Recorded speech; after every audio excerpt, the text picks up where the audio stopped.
you and be like, hey, boom. I mean, it's always creepy when somebody ends up behind you and you don't realize that they're there. And Chan seems to be pretty fucking good at that, so... It's the worst. It's the worst thing ever. Kahlan uses the Mudman's Bandu to poison all the rum, the drink of nobility. Yeah, because that's what the officers are going to take for themselves. They know that the higher-ups are going to be like, ooh, I'm taking the good shit. Yeah. As it happens, Pryndon hadn't refilled his poison, right? So he has a little bit less than the other two. And they're like, what the fuck? And he just says, I'm sorry, I forgot it. Just like Richard and the knife in the first book. Like, oops, I just don't have it. Well, I don't blame him here, because if you remember... He's a stoner? I knew it.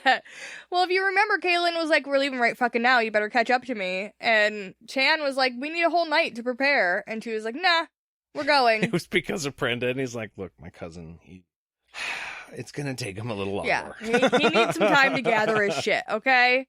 He's a little distractible. He's a good guy. He really is. But, you know, slow. So what they do with this is they poison all the rum. Like, if you drink the rum, you will die. Yeah, because they put more in there. Yeah, within a day or so. It's more concentrated poison. And then they put the rest of the Bandu in the ale barrels to where if it doesn't kill you, like if you drink a lot, it'll kill you. If you drink any, you'll get sick. And then I guess there will be a couple of barrels that just don't have anything in them. Yeah. But they're making sure that the casks of rum, when they drop them off and leave them for the Imperial Order, are going to be on top. So the officers see them and make sure they get that. Hey, all you little bitches don't get any of the good stuff. Yeah. Which I understand. I mean, I would probably take the rum if I was in charge, too. Whiskey for my men, beer for my horses, right? Yeah. Or beer for us. You know what? I like that option a lot better. I think it's time for a beer break. What about you? Hell yeah. So tonight we are doing something just a little bit different. It's no secret that Jade and I are not fans of macro breweries, or at least not a majority of them. A lot of beer tastes like yellow water, and it's like, if you can get it to taste better, why not get it tasting better? Some beer's fine, but it's just fine. It doesn't taste good. I have in my hands something called Bud Light Lemonade. Now, we're curious because it's Bud Light, which is kind of like, meh. But lemonade is good, so that kind of puts it into a craft brew category. We're not sure if one's going to outweigh the other. Yeah. I mean, I have a theory, but... Yes, Jade has her doubts. So, we haven't tried this yet. Pop that mother open. See you on the other side, JD. Okay.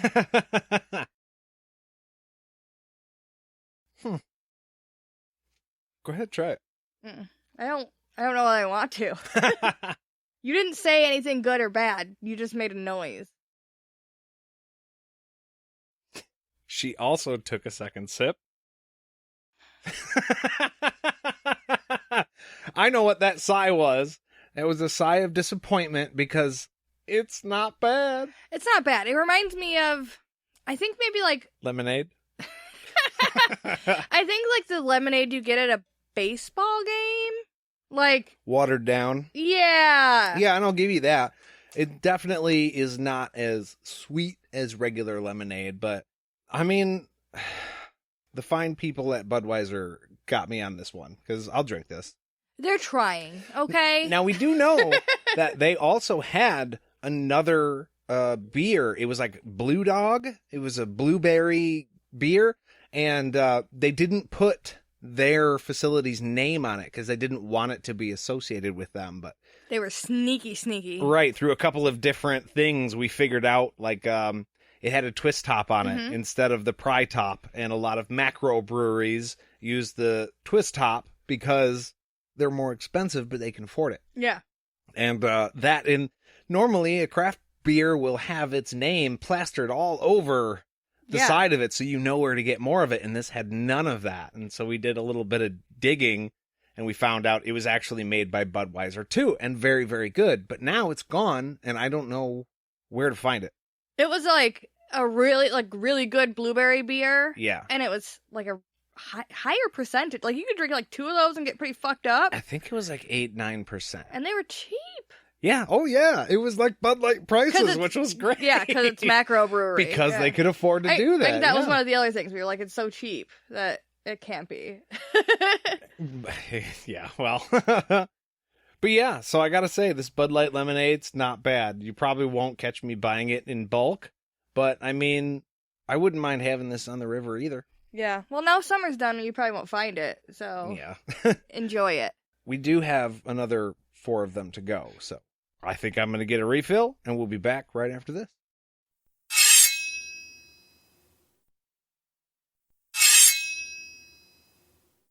And we're back. So Brent and Peter, these are 2 drivers who like ride up on their big ass horses, tell her that they have an idea about how to take out enemy horses in one fell swoop.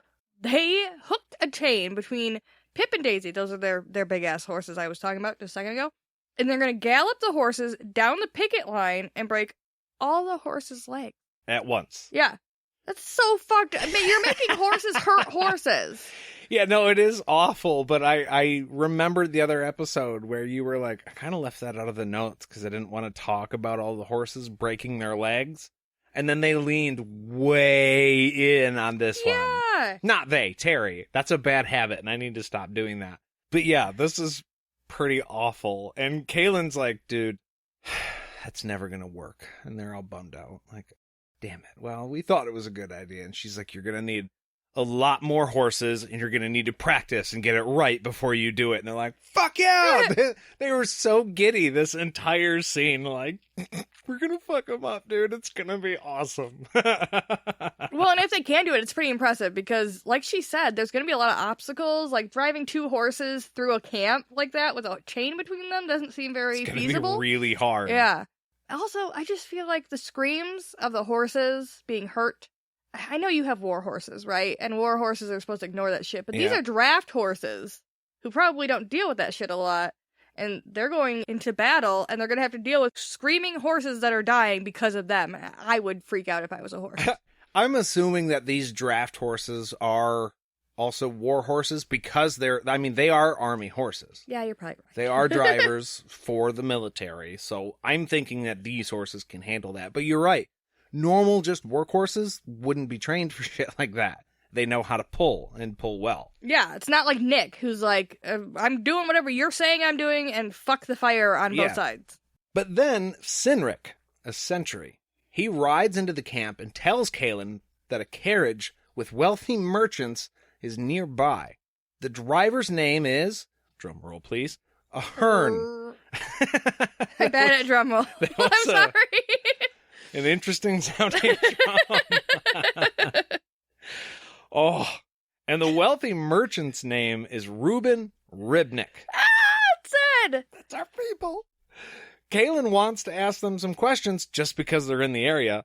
Questions like, what the fuck are you doing in the area? Yeah. But, like, she turns around and she's got other people waiting to talk to her because they have other questions. They need orders. And she just can't. Like, she can't. Yes, you can. This would make everything so much easier. Go get the fucking wizard, okay? Would. And I mean, it's so clear when she's like, oh, well, I guess I'm going to have to talk to him. And you're like, fuck yeah. Finally, something's going to go good for them. She's like, nah, I don't actually have the time. So you know what? Why don't you just kill him? And they don't want to do this. They're like, but they're innocent. Like, what? And she's like, hey, make it fast. Do what you got to do to make it not a horrible thing. But, like, we just can't take that risk. Yeah. If they find the order, they're not allied to us, and they're going to talk. At the very least, telling them that they got stopped by somebody else, which will let them know that there's somebody else back there. Exactly. And like we were talking about earlier, no risk. You can't leave loose ends. No. It's not a good idea. So he's like, all right, I mean, we'll do that, but this guy also has a royal pass. We know that about Ahern. And that pass came from Kahlan's half-sister. And this makes her stop. This makes her go, oh, okay, if he has the pass, then he can go. And it's probably the right thing to do. I'm glad Zed doesn't die. Yeah. Not that he would. He probably would have killed them all with fire. But well, his magic is on the fritz. Who knows? Oh, yeah, man? that's true. I forgot That's about why that. when they were like, he came out and started whipping his cane at us as if that was going to do anything. Like, normally he could have fucked you all up. Yeah. But he can't right now. But, so yeah, I'm glad that she does honor it, but it's funny to me that she's like, oh, he's got the special paper? Better let him live. Well, and I know she has her reasons why she doesn't have time to go and talk to these people, but seeing that the driver has a royal pass from your half-sister, whose fucking castle was attacked, and she's missing, maybe talk to that guy. They're like, hey, you're a friend of a friend. Do you know where she's at? Or at least we know that they're friendly with her half-sister, so why wouldn't she want to make that connection? Capture those fuckers, bring them back. I think it's probably the story about the wife, Addie, having to go to Nicobarisi to get healed. Like, that probably is what tipped it. If there would have been any other story, she probably would have either made them come to her or had them killed. And the past probably wouldn't have mattered. But because they were going where they were going with the stories that they had, she was like, okay. Yeah. Still, it's like, oh yeah, everything could be okay. And then, no, it's taken away from you. Ripped from your hands. Wish in one hand and ask a Kelton to shit in the other. Gross. Oh, that was a good one. I have to write that down in my book. It's recorded now. Mm-hmm. Oh, perfect. No book. Even better.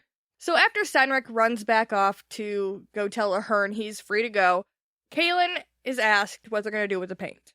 They're going to send men dressed as the enemy sentries in to scout the camp. Then they're going to send the best 1,000 swordsmen in to start the killing. That's a lot of swordsmen. A lot of dudes. A lot of fucking naked dudes, because they're going to be painted and have no clothes on. Yeah! Because the Daharans fear spirits, and they're going to panic about it. I'm sorry. I would panic too if a bunch of dudes came at me swinging their dicks. Like, are you kidding me? Well, if you do the math, there's twice as many swords to worry about. Jesus. Yeah. Whew, felt good to get that one out. The plan is they're going to rush in, kill, rush out. Yeah. Okay. Wait. Okay. Even if it was hot, I feel like fighting naked is not a good plan. No, I mean, you have no sort of armor. Your dick is swinging. It's going to get cut off.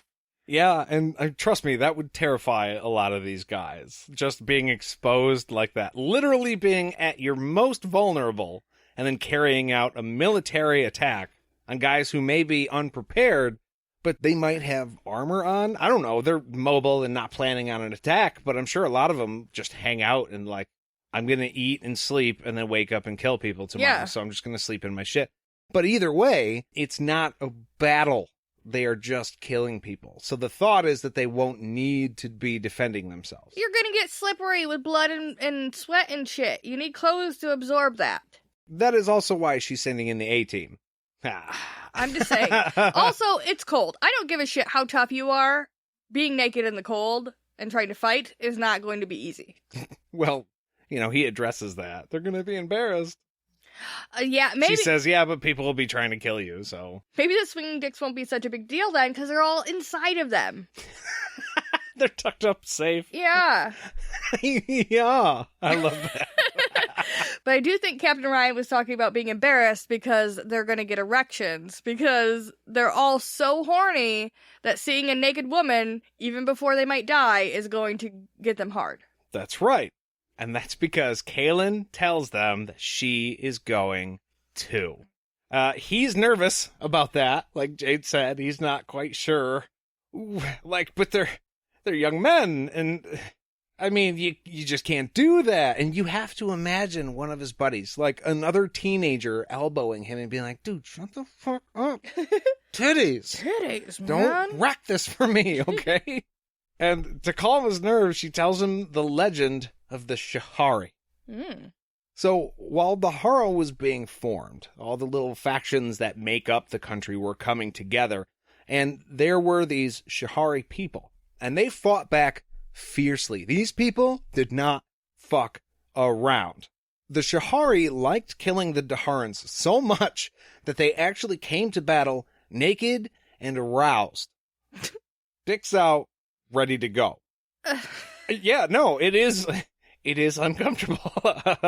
But so the Daharan soldiers were terrified of these people, and they Yeah. still are. They're because like, I don't want to get raped. Well, yeah, that's the fear. Or like, who likes killing that much to where they're actually like ready to go?